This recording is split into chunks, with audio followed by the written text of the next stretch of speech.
গতানুগতিক প্রক্রিয়ায় প্রধানমন্ত্রীর সঙ্গে ব্রিফকেস হাতে সরকারের অর্থমন্ত্রী জাতীয় সংসদে বাজেট উপস্থাপন করলেও এবার হতে যাচ্ছে তার ব্যতিক্রম।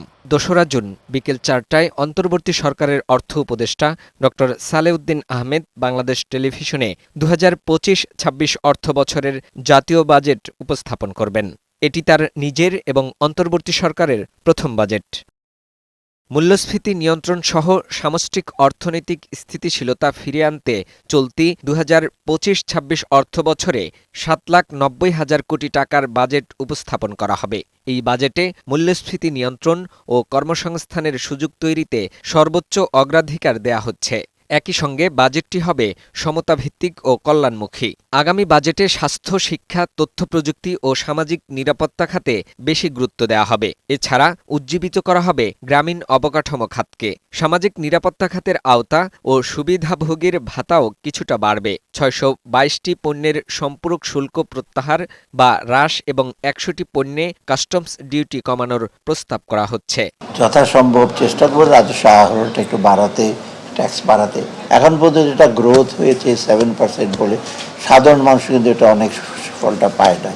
অর্থাৎ চেষ্টা করব যে সাধারণ মানুষের কাছে যেটা আমরা যতটুকু করি, যেমন এগ্রিকালচার ডেভেলপমেন্ট, ছোট শিল্প, বড় শিল্প, এগুলো এই জন্য আমাদের আরেকটা ইচ্ছা থাকবে যে লোকের কোয়ালিটি অফ লাইফটা যেন বাড়ে। এবং এটার জন্য দরকার কি, আমাদের কর্মসংস্থান দরকার, আয়ের সংস্থান দরকার, তাই তো? এই জন্য বাজেটটাকে আমরা চেষ্টা করি একটু বিজনেস ফ্রেন্ডলি করার জন্য। সাথে সাথে আমরা চেষ্টা করি সোশ্যাল সার্ভিস সেক্টর, এইবার আমরা চেষ্টা করব শিক্ষা, স্বাস্থ্য এবং সামাজিক নিরাপত্তা কিছুটা আমরা বাড়াবো, মার্জিনালি বাড়বে।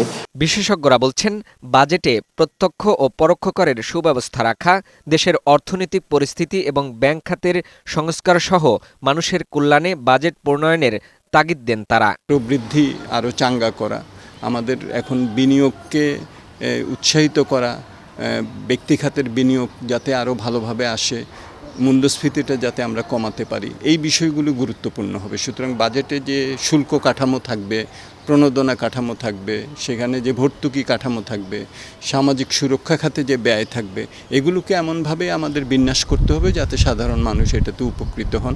এদিকে সংসদ কার্যকর না থাকায় বাজেটের ওপর জুন মাস জুড়ে সাধারণ আলোচনারও সুযোগ থাকছে না। তবে সাধারণ নাগরিকদের কাছ থেকে বাজেট সম্পর্কিত মতামত নেবেন অর্থ উপদেষ্টা। এসব মতামতকে একত্রিত করে বাজেট চূড়ান্ত অনুমোদনের পরে তা রাষ্ট্রপতির অধ্যাদেশ আকারে জারি করা হবে, যা ১ জুলাই ২০২৫ থেকে কার্যকর হবে।